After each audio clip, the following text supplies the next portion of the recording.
Nuestro Padre Jesús Nazareno, sinasamba ka namin, pinipintuho ka namin, aral mo ang aming buhay at kaligtasan. Nuestro Padre Jesús Nazareno, iligtas mo kami sa kamatayan, ang krus mong pinamatayan ay sagisag ng aming kaligtasan. Nuestro Padre Jesús Nazareno, dinarangal ka namin. Nuestro Padre Jesús Nazareno, inulwalhati ka namin. Nuestro Padre Jesús Nazareno, inarangal ka namin. Nuestro Padre Jesús Nazareno, inulwalhati ka namin.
Ng kaligtasan, handog ng Diyos sa tanan. Upang pagsaluhan ng kaligtasan, handog ng Diyos sa tanan. Sa ngalan ng Ama at ng Anak at ng Espiritu Santo, Amen. ang pagpapala at kapayapaan mula sa Diyos Ama natin at sa Panginoon Jesucristo naway sumainyong lahat. At sumairin. Mga kapatid, tinipon tayo bilang mga kaanib ng kaangka ng Diyos. Kaya tumulog tayo sa mauwiing Panginoon na nagpapatawad ng lubos. Sinugong tagapagpagaling sa mga nagsisisi, Panginoon, kaawaan mo kami. Panginoon, kaawaan mo kami. Dumating na tagapag-anyayang mga makasalanan ay nagsisisi, Kristo, kaawaan mo kami. Kristo, kaawaan mo kami. Nakaluklok ka sa kanan ng Diyos Ama para ipamagitan kami. Panginoon, kaawaan mo kami. Panginoon, kaawaan mo kami. Kaawaan tayo ng makapangyarihan Diyos, patawarin tayo sa ating mga kasalanan at patnubayan tayo sa buhay na walang hanggan. Amen.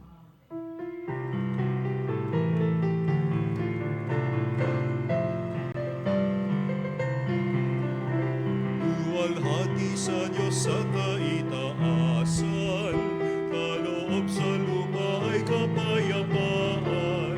Pinupuri ka't ipinagdarangal, sinasamba ka dahil sa dakila mong kalwalhatian.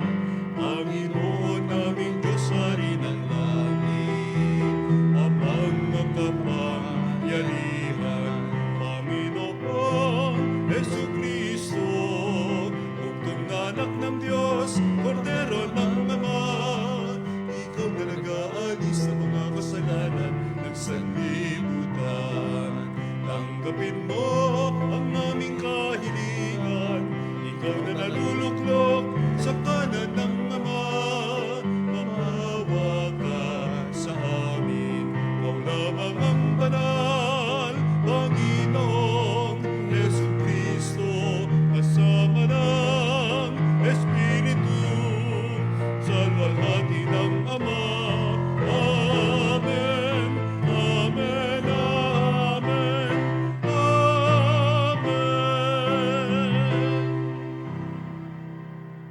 Manalangin tayo.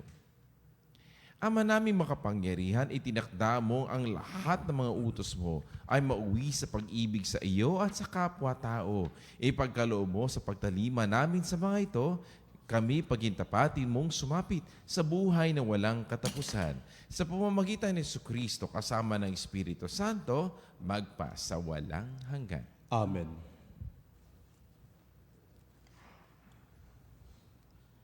Pagbasa mula sa aklat ni Propeta Amos. Pakinggan ninyo ito. Kayong sumisikil sa nangangailangan at kayong umaapi sa mga dukha.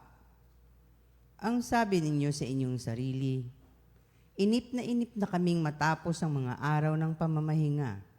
Hindi tuloy namin maipagbili ang aming mga inani. Kailan ba matatapos ang araw ng pamamahinga para mailako namin ang mga trigo? Tataasan namin ang halaga. Gagamit kami ng maling takalan at dadayain namin sa timbang ang mga mamimili. Sa halaga ng isang pare sa sandalyas, aming bibilhin bilang alipin ang taong dukha. Pati tulyapis ng trigo ay ipagbibili namin sa mataas na halaga. Sumumpa ang Panginoon, ang Diyos ng Israel. Hindi ko na maipatatawad ang masasama nilang gawa. Ang salita ng Diyos. Salamat sa Diyos.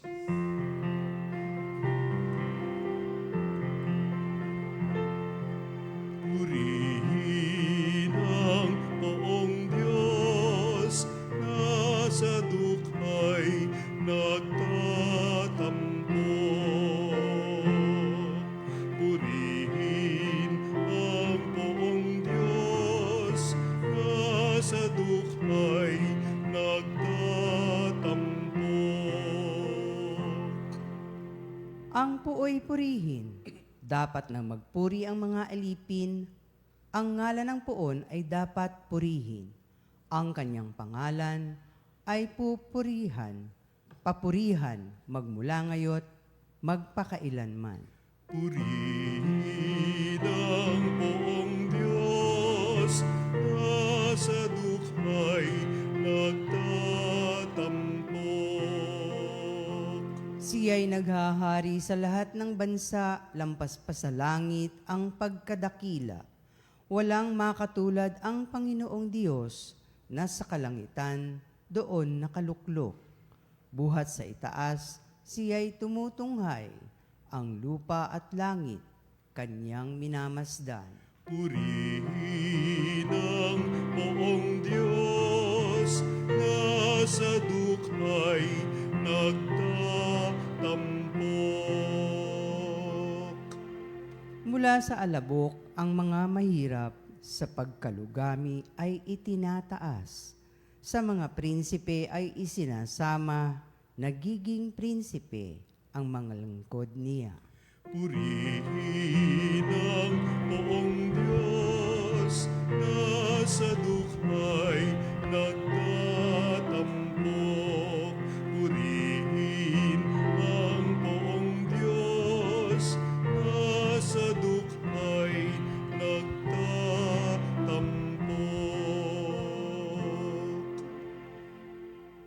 Pagbasa mula sa unang sulat ni Apostol San Pablo kay Timoteo. Pinakamamahal ko, una sa lahat, ipinakiusap kong paabutin ninyo sa Diyos ang inyong kahilingan, panalangin, pamanhik at pasalamat pa sa lahat ng tao. Gayon din ang gawin ninyo para sa mga hari at mga may kapangyarihan upang makamuhay tayo ng tahimik at payapa, marangal at may kabanalan. Ito ang mabuti at nakalulugod sa Diyos na ating tagapagligtas, na ang ibig ay maligtas ang lahat ng tao at makaalam ng katotohanan. Sapagkat iisa ang Diyos at iisa ang tagapamagitan sa Diyos at sa mga tao, ang taong si Kristo Jesus, na nagandog ng kanyang buhay upang tubusin ang lahat. Siya ang katunayan ng banal na layunin ng Diyos at naayag sa takdang panahon. Dahil dito, ako'y nirang ng mga ngaral, apostol at tagapagturo ng pananampalataya at ng katotohanan ito sa mga Hentil. Katotohanan ang sinasabi ko, hindi ako nagsinungaling. Ibig kong ang mga lalaki sa lahat ng dako'y manalangin may malinis na kalooban, walang nanakit o galit sa kapwa. Ang salita ng Diyos. Salamat sa Diyos.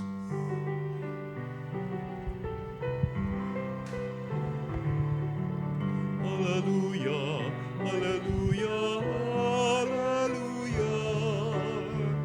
Hallelujah, hallelujah, hallelujah, hallelujah. Si Kristo ay naging dukha upang tayo'y managana sa bigay niyang pagpapala.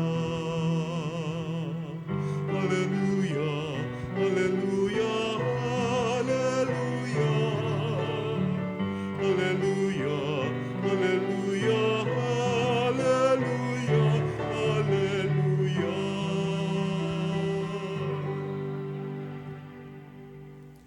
Sumainyo ang Panginoon. At sumayon, Ang mabuting balita ng Panginoon ayon kay San Lucas. papuri sa iyo, Panginoon. Noong panahong iyon, sinabi ni Jesus sa kanyang mga alagad, may isang mayaman na may isang katiwala. Isinumbong sa kanya na nilulustay nito ang kanyang ari-arian. Kaya't pinatawag niya at tinanong, ano ba itong naririnig ko tungkol sa iyo? Isulit mo sa akin ng buo ang pangangasiwa mo sa aking ari-arian. Pagkat mula ngayon ay hindi na ikaw ang katiwala ko. Nawi ka ng katiwala sa sarili. Aalisin na ako ng aking Panginoon sa pangangasiwa. Ano ang gagawin ko? Hindi ko kayang magbungkal ng lupa. Nahihiya naman akong magpalimos. Alam ko na ang aking gagawin. Maalis man ako sa pangangasiwa, may tatanggap din sa akin sa kanilang tahanan. Isa-isa niya ngayong tinawag ang mga may utang sa kanyang Panginoon. Tinawag niya ang una, gaano ang utang mo sa aking Panginoon? Sumagot ito, 100 tapayang langis po. Heto ang kasulatan ng iyong pagkakautang. Dali, maupo ka't gawin mong 50, sabi ng katiwala. At tinanong naman ng isa, ikaw, gaano ang utang mo? Sumagot ito, 100 kabang trigo po.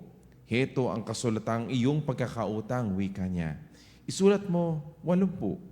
Pinuri ng Panginoon ang mandarayang katiwala dahil sa katalinuhang ipinamalas ito, sapagkat ang mga makasanlibutan ay mas mahusay gumawa ng paraan kaysa sa makadiyos.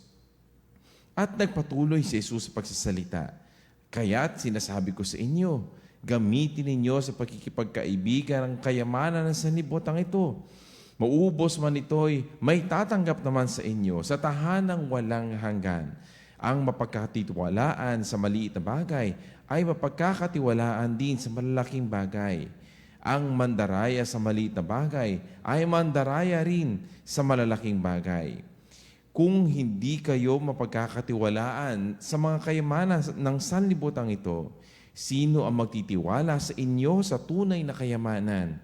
At kung hindi kayo mapagkatitiwalaan sa kayamanan ng iba, sino ang magbibigay sa inyo ng talagang para sa inyo? Walang makapaglilingkod ng sabay sa dalawang Panginoon, sapagkat kapupuotan niya ang isa at iibigin ang ikalawa. Paglilingkuran ng itapat ng isa at hahamakin ang ikalawa. Hindi ninyo mapaglilingkuran ng sabay ang Diyos at ang kayamanan. Mga kapanalig, ito ang mabuting balita ng ating Panginoon. Pinupuri ka namin, Panginoong Hesus Kristo. Magandang umaga mga kapanalig. naglalaro ba kayo ng larong patintero? Pag naglalaro kayo ng patintero, alam nyo siguro yung salitang patotot. No? Ang patotot na yung nasa gitna. Ano? Pagka naglalaro kayo patotot, meron sa harap, meron sa likod, pero meron doon sa gitna yung tinatawag na patotot. Kasi yung patotot na iyon, hindi siya makakadaan, no? Makakadaan doon sa kaliwa, sa kanan, sa kanan, sa kaliwa, dahil nandun siya sa gitna. Ano? Siya yung pumupunta sa pinakadulong-dulo. May mga rules kasi na pwede kang pumunta doon sa pinakaharap at pwede kang pumunta doon sa likod para hindi sila...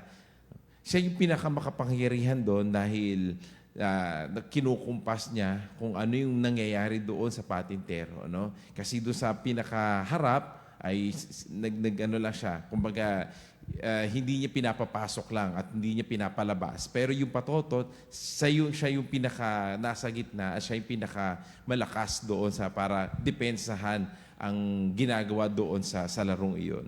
Bakit ko nga ba nabanggit yun? Kasi sinasabi natin, ang kapangyarihan. No? Ang kapangyarihan ay isang napakamagandang bagay, pinakamabuting bagay dahil ikaw ang nagkukumpas, ikaw ang nagbibigay ng direksyon para ang laro, ay sabihin natin sa buhay o kaya dito sa kinagigisnan natin, ay ikaw ang magbibigay ng karampatang hustisya, no? Karampatang hustisya sa nakararami.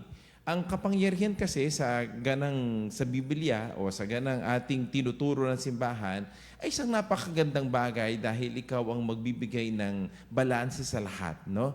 Dahil kapag ikaw ay may kapangyarihan, kaya mong gawin ang lahat ng mabubuting bagay sa lahat ng tao. Mapamahirap yan, o kaya mapayaman, mapahirap yan sa matanda o sa bata. Ikaw nakikita mo ang lahat ng bagay na ito. At ang kapangyarihan na yan ay hindi nanggagaling sa tao. Ito ay nanggagaling sa Diyos. Dahil unang-una, ang kapangyarihan ay nanggagaling at nagbumula sa Diyos. Dahil siya ang Diyos ang makapangyarihan sa lahat. Di ba? Sabi nga, makapangyarihan na may gawa ng langit at lupa.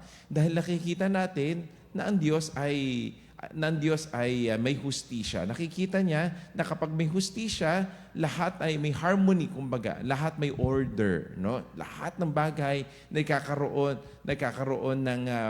ng hustisya. No? Nakikita natin na lahat ng bagay ay magkakatugma. Pero minsan, ang kapangyarihan na ito ay ibinibigay din sa mga tao dahil ang Diyos ay nandoon sa taas, ang tao naman ay nandito sa lupa. Ibinigay ang kapangyarihan na ito sa mga tao upang magbigay din ng hustisya sa ating mga kapwa-tao. Pero minsan, yung mga tao naman, syempre pagbibigay natin ng hustisya, pag naging tama ang kapangyarihan, ito ay nagbibigay din ng kapangyarihan sa ibang tao para sila ay lumago. No? Katulad din yan siguro ng mga boss natin, o kaya sabihin natin sa tahanan natin, kapag binigay ang kapangyarihan, na tunay na kapangyarihan sa mga tao, ito ay mga lumalago. No? Hindi, kumbaga meron tinatawag na, ano daw ang pinagkaiba ng boss at saka leader. Ang boss kasi, ito yung mga tao na may insecurity sa sarili. No? Ayaw nila na kapag ito yung mga empleyado nila ay tumataas, ayaw nila yan. No? Kaya binababa ng binababa. No? Sila lagi ang nasusunod. Gusto nila lahat ng kanilang pinapanukala ay susundin. Ayaw nilang umangat ang mga ibang tao. Pero ang tunay na leader, ito yung tao na pinapalago lahat. No? Pinapalago niya lahat ng kanilang empleyado, lahat ng kanyang miyembro para lahat sila ay aangat. Wala siyang insecurity sa sarili niya dahil siya ay leader, hindi siya nasa harap. Bagkus nandun siya kasama ang mga tao. No? Dahil alam niya na kapag kasama niya yung mga tao, ay sila lahat ay lalago. Pero sa kabilang banda, mga kapanalig, minsan ang kapangyarihan ay naaabuso dahil ang kapangyarihan, kapag naririyan na ang kapangyarihan sa iyo, kaya mong gawin ang lahat. No? Katulad ng sinabi natin, kaya mong gawin ang lahat ng mga bagay-bagay.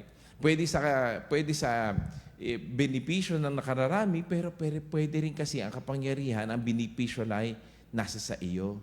Ikaw lamang ang nasusunod, ikaw lamang ang nagkukumpas ng lahat. Ayaw mong mga nakakaangat sa iyo at yung hustisya ay para lamang sa iyo. Alam niyo, pinag-uusapan ngayon ang mga flood control, no? Pinag-uusapan ang mga nag-aabuso sa kapangyarihan. Hindi lang din sa kapangyarihan, kundi sa mga kayamanan, no? Kaba ng bayan. No? Alam ko merong mamaya din pagpupuntahan ang mga tao sa Luneta at saka sa EDSA dahil nakikita natin na ang pang-abuso sa kapangyarihan ng iilan sa ating kapwa-tao. No? Ang kapangyarihan, maganda yan kapag tayo nakakatulong, pero nakakatakot din kapag ang kapangyarihan ay nasa sa iyo na ikaw lamang ang nagkukumpas at para lamang sa iyo. Ito yung nagiging sanhi ng korupsyon, no? Kasakiman. Dahil alam natin na walang papalag sa mga ito dahil tayo ay nabibigyan, ay kaya natin kumpasin lahat ng mga tao. Konting bigay mo lang, magiging satisfied. Pero marami ka pala naiiwang mga bagay na nahihirapan na rin ang mga kapwa mo tao. Hindi mo na ito nakikita, nabubulag na tayo sa mga nangyayari sa ating lipunan kasi nakita mo lamang ang iyong sarili. Kumbaga, nakikita mo, meron ka mga salamin sa iyong salamin sa paligid mo, pero nakikita mo lang ang sarili mo. Akala mo, yung kapangyarihan, yung mga salapi na nasa harap mo ay para sa iyo. Hindi mo na nakita yung mga naghihirap nating kapwa-tao. At ito nangyayari sa ating lipunan, mga kapanalig. Nakikita lamang natin ang ating mga sarili sa mga salapi na nasa sa iyo. Kaya mong pagtakpan lahat ng mga kasalanan mo para lamang doon sa salapi. Mga kapanalig, siguro isang wake-up call para sa ating lahat na hindi kailanman magsasanib puwersa ang Diyos at ang kayamanan o salapi o kapangyarihan. Kapag ang kapangyarihan lamang ang nasa sa iyo, tayo'y magiging corrupt. No? Kaya ang kapangyarihan ay kailangan kasama ng kapangyarihan ang hustisya at ang pagmamahal. Hustisya dahil nakikita mo ang lahat ng bagay para kailangan pantay-pantay. Kailangan ang meron ng isa dapat meron din ng isa. Hindi dapat nang aabuso ang kapangyarihan. Subalit hindi lamang doon sa katarungan dapat makita natin ang kapangyarihan, mga kapanalig. Kailangan makita natin dito ang pag-ibig, love. Kapag ang kapangyarihan ay hustisya lamang, hindi mo nakikita na yung mga nasa laylayan, no? Kasi sasabihin mo, ay mas okay na pagsilbihan ko ang mas nakararami, pero maiiwan mo yung mga nasa ibaba, nasa laylayan, no? Pero kailangan may pag-ibig dahil ito'y magbuudyok sa iyo para maibigay mo ang tunay na kapangyarihan sa ibang tao. Mga kapanalig, binasa natin sa Ebanghelyo na ang ating Panginoon ay binibigyan tayo ng kapangyarihan para mag-isip at magbigay din, no? Magbigay ng karapatang pag-ibig sa isa't isa. Huwag nating abusuhin kung ano man ang ibinigay sa atin. Ang hustisya, ang kapangyarihan ay ibinigay sa atin upang tayo ay magsilbi sa ating kapwa-tao at hindi lamang sa ating mga sarili. Ang Diyos, si Jesus, ay ibinigay niya ang kanyang sarili. Bagamat siya ay may kapangyarihan, pero ang kapangyarihan na ito ay ibinigay niya sa mga kanyang kapwa-tao. Sa kanyang pagsisilbi sa kanyang kapwa-tao. Hindi inabuso ng Panginoon kung anong meron siya. Bagkus, ito ay ibinigay niya sa mga taong mga nangangailangan ng may pag-ibig at may katarungan. Nawa, itong pagpunta natin sa EDSA o kaya sa Luneta ay hindi lamang doon sa pagpapatalsik ng mga tao sa gobyerno o kung sino man, kundi sa pagbabago sa ating mga sarili. Unahin natin mga kapanalig ang ating masarili, baka nabubulag din tayo, nakatingin tayo sa lahat ng mga taong kurap, pero hindi natin nakikita ang ating mga sarili. Siguro, unahin muna natin ang ating masarili, magpakumbaba tayo at humingi ng tawad sa Diyos sa ating mga nagawang kasalanan. Subalit, yun, pagtingin natin sa ating kababaang loob, makita din natin ang ating kapwa-tao at sabihin natin, mali ang korupsyon, mali ang ganid, at tamang gumawa ng katarungan at na may pag-ibig. Magsitayo na po tayo.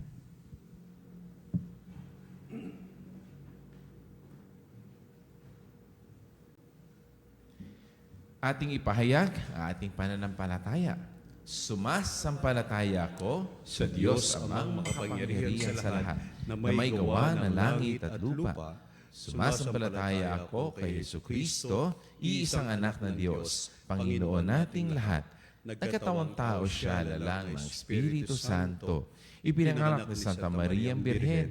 Pinagpakasakit ni Poncio Pilato. Ipinako sa krus na matay inilibing. Danaog sa kinaroroonan ng mga yumao, na may 3 araw na buhay na maguli, umakyat sa langit, naluluklok sa kanan ng Diyos amang makapangyarihan sa lahat. Doon magmulang paririto at huhukom sa buhay at ang matay na tao. Sumasampalataya naman ako sa Diyos Espiritu Santo, sa banal na simbahang Katolika, sa kasamahan ng mga banal, sa kapatawaran ng mga kasalanan, sa pagkabuhay ng muli ng nangamatay na tao, at sa buhay na walang hanggan. Tungkulin natin gamitin ang mga kaloob ng Diyos at ang pagkakataon sa buhay ng may buong husay at ng may malawak na pananaw. Magpakumbaba tayong manalig at idalangin natin ang tulong ng Diyos sa lahat ng ating mga adhikain at gawain. Ating pong itutugon, Panginoon, dinggin mo kami. Panginoon, dinggin mo kami. Para sa Santo Papa at ibang mga pinuno ng simbahan, naway hindi sila magsawa sa pangangaral ng katapatan sa pangangalakal, katarungan para sa mga dukha, at pangingibabaw ng mga espiritual na pagpapalagas sa kasaganahang material. Manalangin tayo. Panginoon, dinggin mo kami. Para sa ating mga pinunong laiko at lahat na nanungkulan, naway gamitin nila ang kanilang katungkulan sa pagtataguyod ng katarungan at kapakanang pangkalatan sa halip ng pagsisikap para sa sariling kapakanan. Manalangin tayo. Panginoon, dinggin mo kami. Para sa lahat ng pinagabilinan ng edukasyon ng kabataan, naway tupdin nila ang kanilang tungkulin na parang isang misyon at hindi para sa material na pakinabang. Manalangin tayo. Panginoon, dinggin mo kami. Para sa mga tapag-ingat sa panalapi ng bayan, naway magsikap sila ng walang pag-iimbot para sa ikagiginawa ng mga dukha. Manalangin tayo. Panginoon, dinggin mo kami. Sa katahimikan ng ating mga puso, idalangin natin ngayon ang ating mga pansariling kahilingan.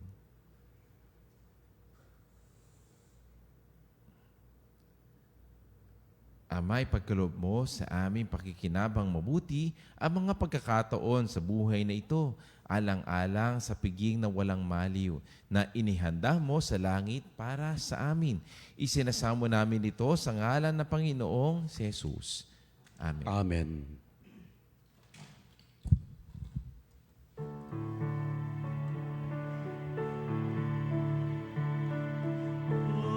Pag-aalay namin, sana ay kalugdan mo. Isang bayan na nagpupug ay nagmamahal sa'yo. Sa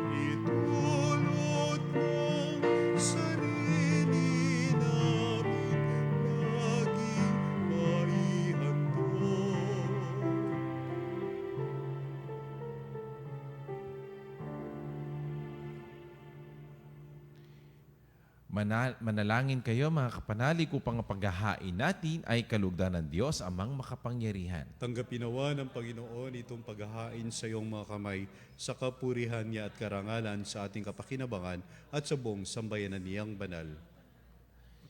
Ama naming lumikha, maawain mong kalugdan ang mga alay ng iyong sambayanan upang ang ipinapahayag namin ng may pananampalatayang matibay ay aming tanggapin sa banal na pakikinabang sa pamamagitan ni Jesucristo kasama ng Espiritu Santo magpa sa walang hanggan. Amen. Sumainyo ang Panginoon. At sumaiyo Itaas sa Diyos ang inyong puso at diwa. itinaas na namin sa Panginoon. Pasalamatan natin ang Panginoong ating Diyos. Marapat na siya ay pasalamatan. Ama naming makapangyarihan, tunay nga marapat ay ikaw ay aming pasalamatan.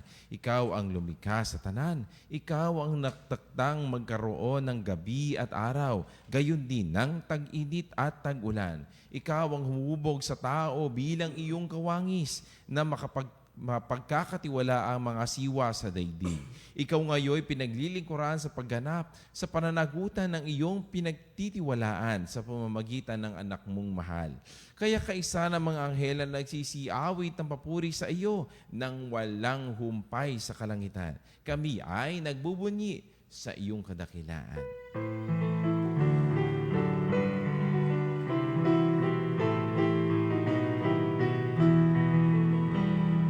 Santo, Santo, Santo, Panginoong Diyos, nabubuno ang langit at lupa ng kadakilaan mo. Hosana.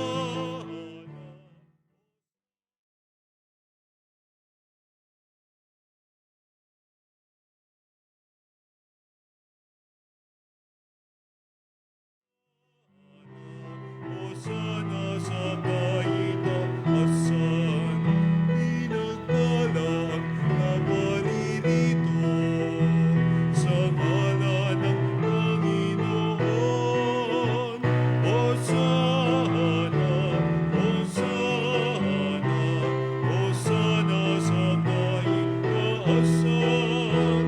Hosana, Hosana, Hosana sa kaitaasan.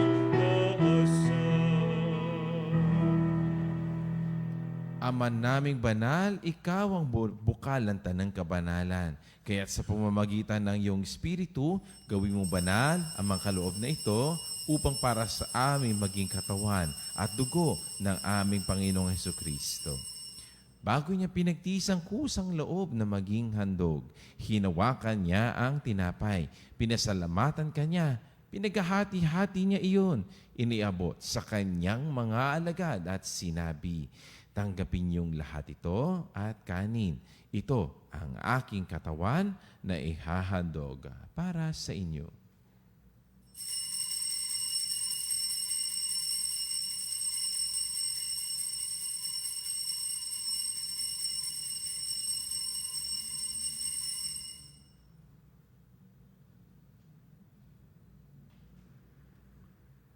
Gayon din naman, nung matapos ang hapunan, hinawakan niya ang kalis. Muli kanyang pinasalamatan. Iniabot niya ang kalis sa kanyang mga alagad at sinabi, tanggapin niyong lahat ito at inumin.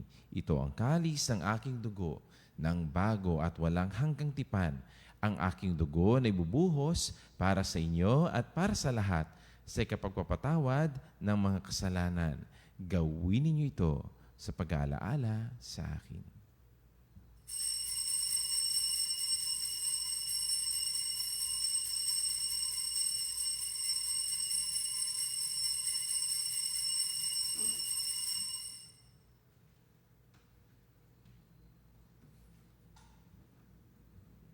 Ipagbunyi natin ang misteryo ng ating pananampalataya. Sa krus mo't pagkabuhay, kami natubos ng tunay.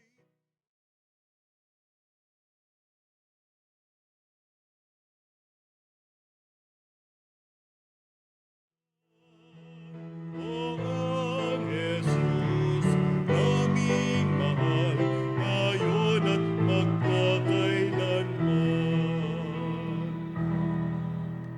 Ama, ginagawa namin ngayon pag-aalaala sa pagkamatay at muling pagkabuhay ng iyong anak. Kaya tinaalay namin sa iyo ang tinapay na nagbibigay buhay at ang kalis na nagkakaloob ng kaligtasan. Kami nagpapasalamat dahil kami iyong minarapat na tumayo sa harap mo para maglingkod sa iyo. Isinasamo namin kami magsasalo-salo sa katawan at dugo ni Kristo ay mabuklod sa pagkakaisa sa pamamagitan ng Espiritu Santo. Ama, lingapin mo ang iyong simbahang laganap sa buong daigdig. Puspusin mo kami sa pag-ibig. Kaisa ni Leon na aming Papa, ni Elias na aming obispo at ng Tanang Kaparian. Alalahanin mo rin ang mga kapatid naming nahimlay na may pag-asang sila'y muling mabubuhay. Gayon din ang lahat ng mga pumanaw. Kawan mo sila at patuloyin sa iyong kaliwanagan. Kawan mo at pagintapatin kaming lahat na makasalo sa iyong buhay na walang wakas.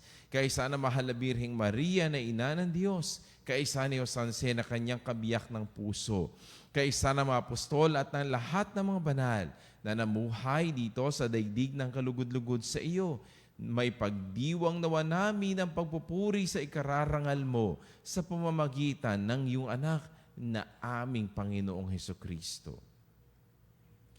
Sa pamamagitan ni Kristo, kasama niya at sa Kanya ang lahat ng parangal at papuri ay sa iyo, Diyos amang makapangyarihan, kasama ng Espiritu Santo, magpa sa walang hanggan. Amen. Amen. Amen.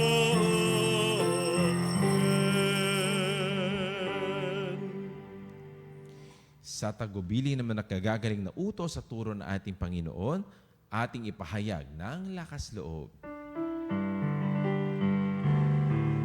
Ama namin, sumasalangit ka, sambahin ang ngalan mo, mapasa amin ang kaharian mo, sundin ang loob mo, dito sa lupa para ng sa langit.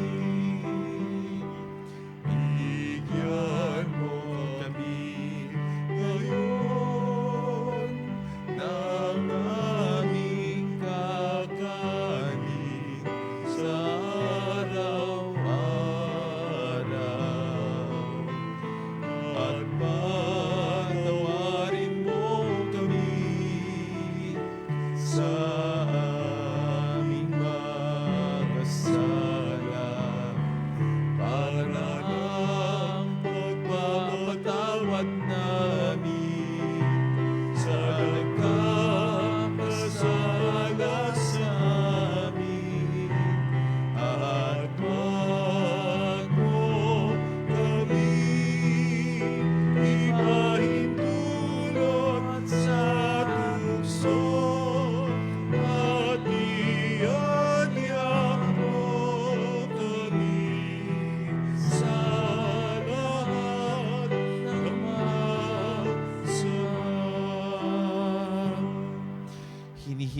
Hinihiling namin kami iadya sa lahat ng masama, pagkaluban ng kapayapaan na araw-araw, iligtas sa kasalanan at ilayo sa lahat ng kapahamakan, samantalang aming pinananabikan ang dakilang araw ng pagpapahayag ng tagapagligtas naming si Hesu Kristo. Sapagkat iyo ang kaharian at ang kapangyarihan at ang kapurihan magpakailanman. Amen.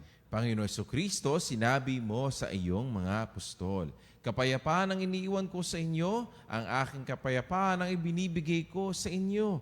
Tunghayan mo ang aming pananampalataya at huwag ang aming mga pagkakasala.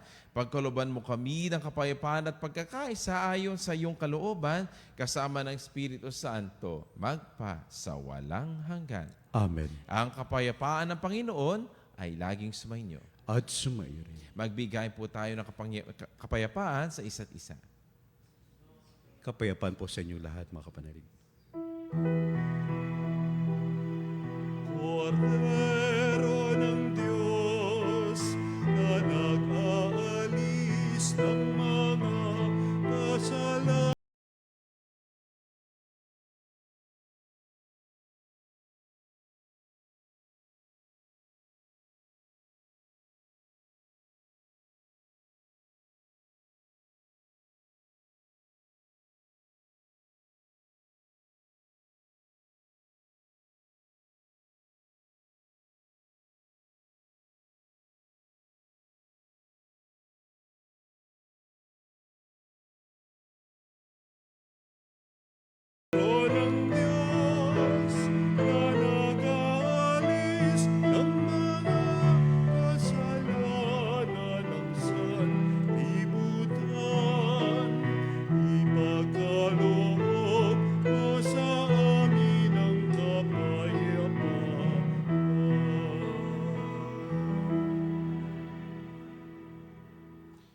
Naririto si Jesucristo, ang kordero ng Diyos na nag-aalis sa mga kasalanan ng sanlibutan. Mapapala tayong inaanyayahan sa kanyang banal na piging. Panginoon, hindi ako karapat-dapat na magpatuloy sa iyo, ngunit sa isang salita mo lamang ay gagaling na ako.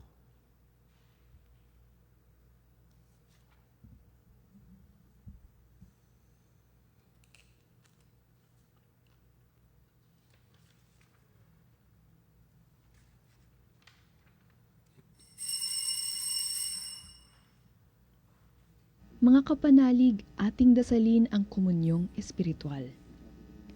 O Jesus, nananalig ako sa pananahan mo sa kabanal-banalang sakramento.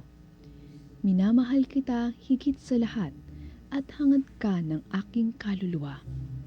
Hindi ko man matatanggap ngayon ang iyong katawan at dugo, inaasahan ko na patuloy kang mamumuhay sa aking puso.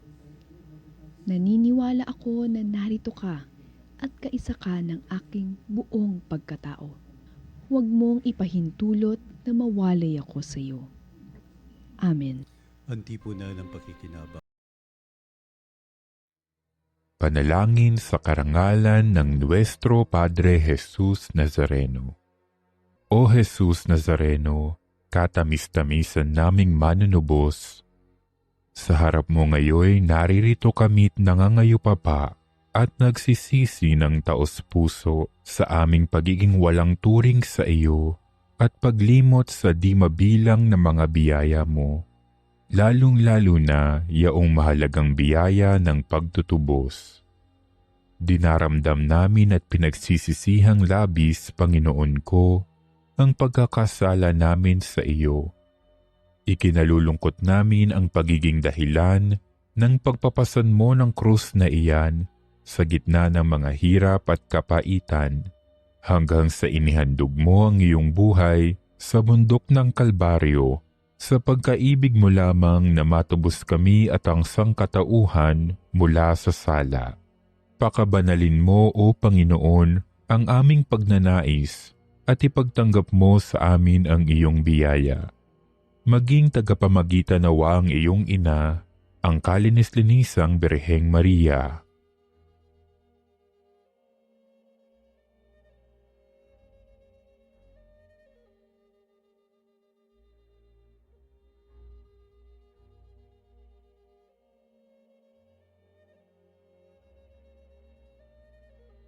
Ama naming makapangyarihan, niloob mong akuin ang iyong anak, ang krus at kamatayan, upang ang sangkatauhan ay matubos at mabuhay.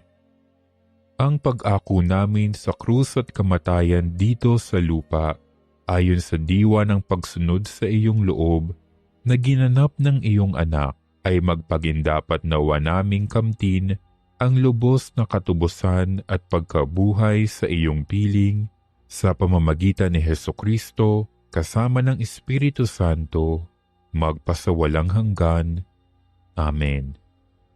Nuestro Padre Jesus Nazareno, Panginoon namin at Diyos, kaawaan mo kami. Ama namin mapagmahal, kami pinapagsalo mo sa banal na pakikinabang ay patuloy mong kawaan at tulungan upang ang aming tinanggap ay siya nawang umiral sa pamumuhay namin sa araw-araw, bunga ng iyong pagtubos na aming pinagdiriwang sa pamamagitan ni Jesucristo kasama ng Espiritu Santo, magpa sa walang hanggan. Amen. Sumainyo ang Panginoon At sumaiyo rin. magsiyuko kayo at ipanalangin ang pagpapala ng Diyos. Iadya nawa kayo ng Diyos sa lahat ng masama at pagyamanin kayo sa habag at pag-unawa sa kapwa. Amen. Maghari nawa ang kanyang salita sa inyong mga puso at puspusin kayo ng kagalakang walang hanggan. Amen. Magpatuloy nawa kayo sa gawang mabuti at magaling hanggang makamit ang inyong gantimpala sa langit. Amen. At pagpalain nawa kayo ng makapangyarihang Diyos, Ama, Anak, at Espiritu Santo. Amen. Humayo kayo sa kapayapaan upang mahalin at paglingkuran ang ating Panginoon. Salamat sa Diyos.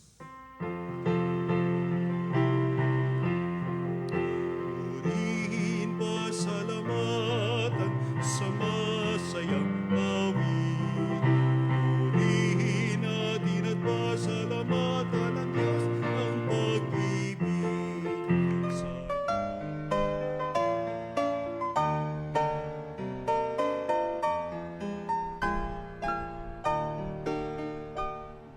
Nuestro Padre Jesus Nazareno, sinasamba ka namin, pinipintuho ka namin, aral mo ang aming buhay at kaligtasan.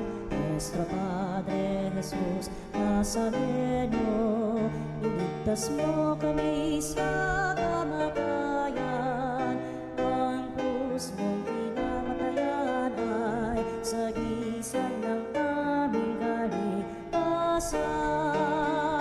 Nuestro Padre Jesus Nazareno, dinarangal ka namin. Nuestro Padre Jesus Nazareno, inulwalhati ka namin.